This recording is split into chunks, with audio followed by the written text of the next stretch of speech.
Hello students, this is Mr. Ezra. Today we're going to be talking about how to solve quadratics using the square root method. This is a great method that works for many types of quadratics. So we're going to look at a few of those examples today. You do have some guided notes in your packet if you want to get those out and use them, or you're welcome to take notes however you like. I would suggest that as you're working through these, as you start to get comfortable, as I'm working through the examples, that you take a second, pause the video, try the problem on your own. See if you can work it out. See if you get the same solution I do once you resume the video. Let's begin. So to solve with the square root method, the first thing that you want to do is to get the x squared part, or if there is a binomial squared, you get that binomial squared by itself. And you'll see examples of both of those today. After you get the x squared part by itself using different techniques of algebra, we're going to take the square root of both sides of the equal sign. And when we do that, there is this plus or minus sign that you'll see in every single problem that you'll have to use and not forget. All right, so let's go ahead and jump in and look at example 1. We're starting with x squared plus 4 equals 0. So the first thing that we would do here when we see x squared plus 4 equals 0 is we want to get that x squared part by itself. And to do that, we're going to have to get rid of this plus 4. So to get rid of the plus 4, we're going to subtract 4 on both sides of the equal sign. We subtract 4 on the left, it goes away. We subtract 0 minus 4 on the right, and we get negative 4. Now that the x squared is by itself, we're going to take the square root of both sides of the equal sign. When you take the square root of x squared, it is just x.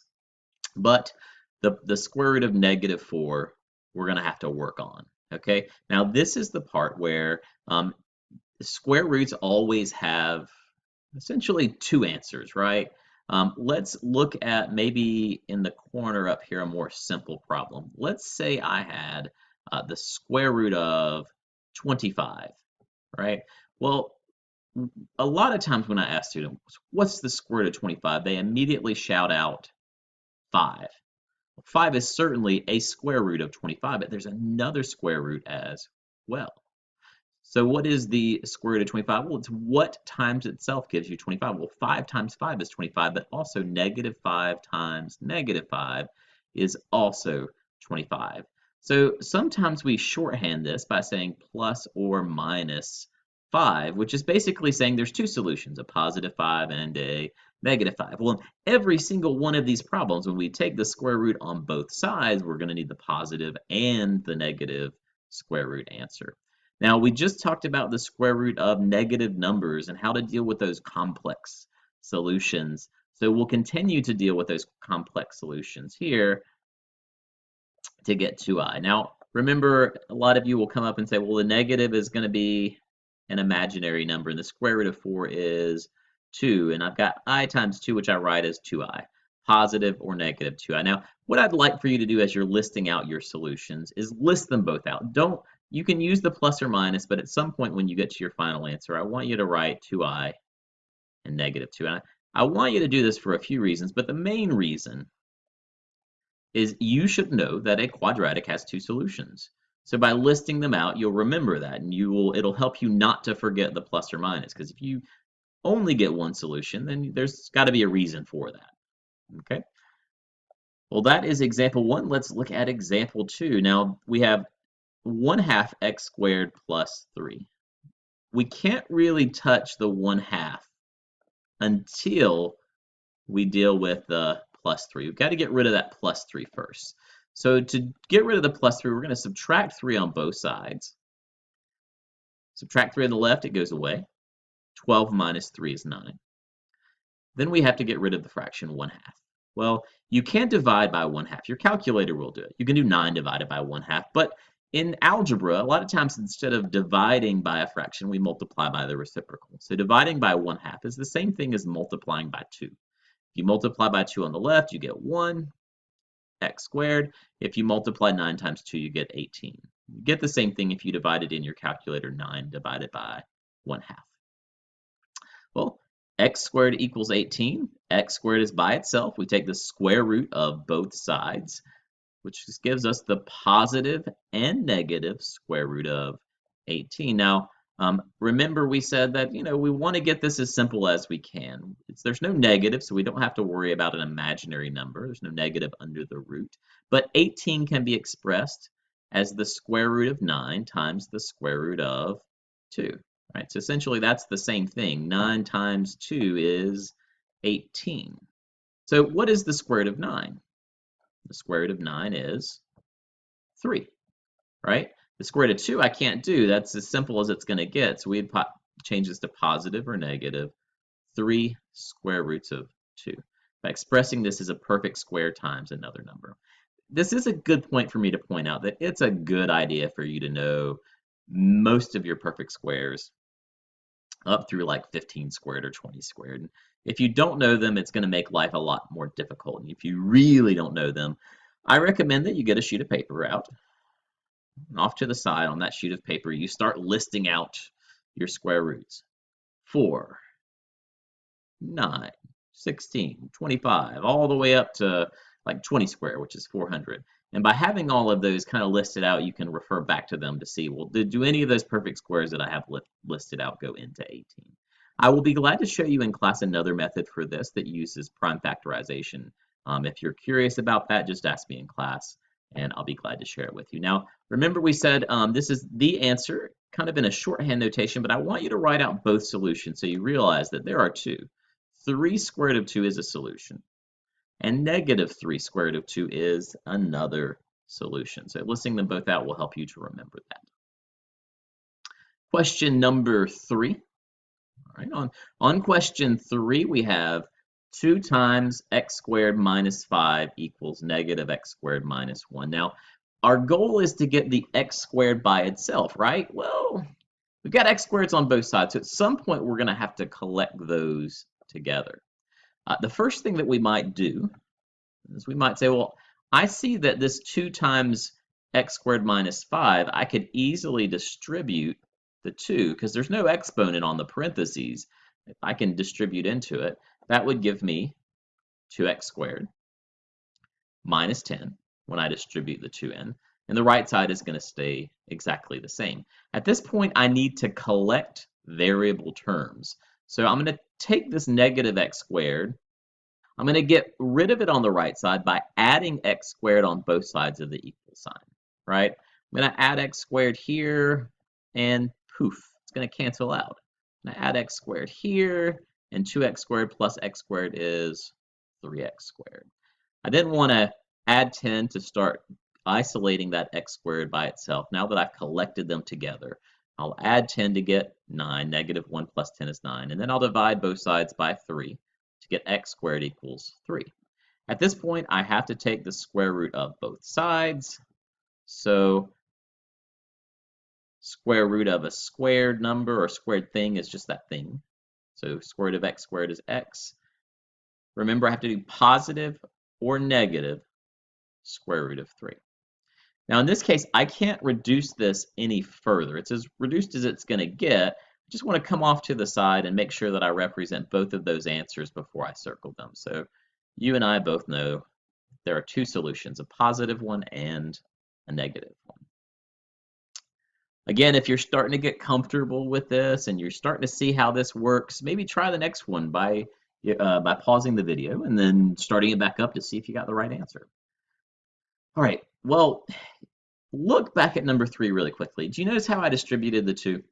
Well, here in question 3, that works great. When I get to question 4, a lot of students want to distribute the 1/3, but I actually cannot do that. There's no way to do it because this x plus 4 in parentheses, the whole thing is squared, right? An order of operations says you have to handle exponents before you multiply, which means I can't multiply this into something that has an exponent on it. That exponent blocks me. So I'm going to have to keep this together. And this is in that first step, if you go back to the very beginning of your notes, where we said you want to either get x squared by itself, like we have in the first few examples, or get the binomial squared by itself. So really, our job right now is to get this whole thing by itself and everything else away from it. So the first thing that we'll do is we'll take care of this minus 1. add 1 on both sides to get everything on the left equals 6. That minus 1 goes away when we add 1 on both sides. And then again, instead of dividing by 1/3, I can multiply by the reciprocal of 1/3. So multiply both sides by 3, and 6 times 3 is 18. Now that I've got the binomial squared by itself, I take the square root of both sides, and we've already today seen how to take the square root of 18. It's the same thing as the square root of 9 times the square root of 2. 9 times 2 is 18. Since the square root of 9 is 3, um, I got the 3 root 2 down here. Now another thing that's going to happen here is this plus 4. This binomial squared isn't the answer. I got to get x by itself. So the plus 4 is going to be subtracted to the other side, right? I'm just going to subtract it on both sides. And essentially when you subtract it, it's just going to go in front of that plus or minus. That's where you want to put it. Negative 4 plus or minus root 18, which we just said is 3 root 2. So negative 4 plus 3 root 2. When I come off to the side to write it, I'm going to say negative 4 plus 3 root 2 and negative 4 minus 3 root 2. Those are the two answers. And just remember that since the root 2 is on the second part, I cannot combine it with the negative 4. I have to write them separately. Number 5. This time to get the binomial by itself, the x minus 4 squared by itself, all I have to do is divide by the coefficient in front, which is 5. 125 divided by 5 is 25. Now I can take the square root of both sides, so I do x minus 4 on the left, because the square root of something squared is that thing, and then positive or negative square root of 25 on the right. Well, this minus 4, again, has to come across the equal sign. To go across an equal sign, you have to do an opposite operation. So if I add 4 over here to get rid of it, I've got to put this positive 4 over here as well. So 4 plus or minus the square root of 25. And of course, hopefully by now, you know that the square root of 25 is 5. So you get 4 plus or minus 5. Now, some students are tempted to leave it this way, right? But when you break it apart, you might notice something. You might notice that you've got 4 plus 5 and you've got 4 minus 5.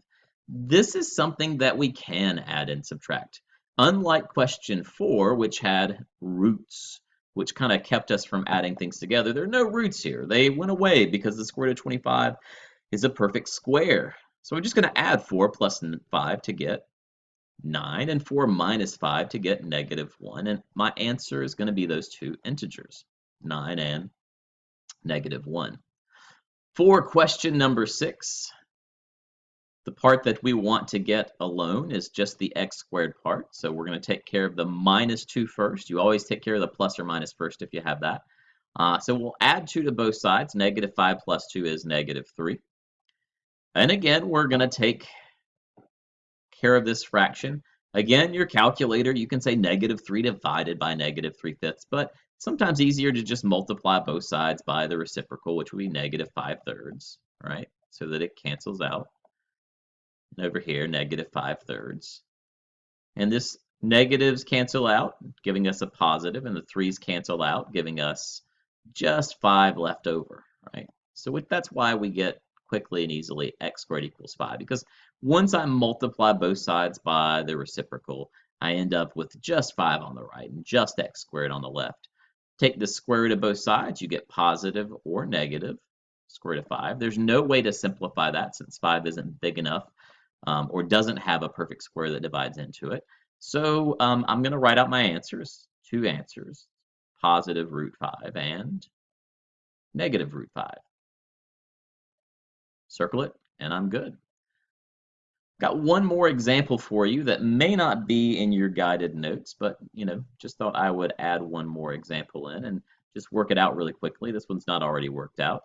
So we've got negative 9x squared equals 243. You might pause this and try it on your own and see if you can get it right. All right, so let's work this out. I'm going to first, I have to get rid of this negative 9 coefficient. So to get rid of a coefficient in front of something like x squared, I just divide both sides by negative 9. So I'm going to kind of show my steps a little more on this question. That leaves us with x squared equals Well, what is 243 divided by negative 9? That is negative 27. Great.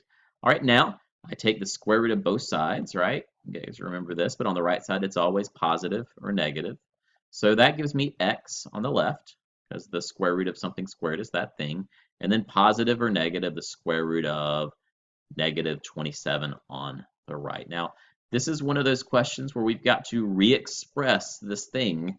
The negative comes out as the letter I, and we got to think of a perfect square that goes into 27. And some of you see that already. It's going to be 9. And 9 times what is 27? 9 times 3. So I've got kind of this I times the root 9 times the root 3. I can simplify this to say the square root of 9 is, in fact, 3, right? So when I'm writing out my answer, I've got the positive or negative. The order that we put these in is something number that's outside of the root first, then the imaginary part, then the radical goes last. 3i root 3 is 3 times I times root 3, and that's the simplified version of root negative 27. Remember, I like for you to list out both solutions, so that's going to be 3i root 3 and negative 3i root 3. That is it for today. Hope that you have a better understanding through examples of solving with square roots. You've got some practice for this to work on, and I will see you in class.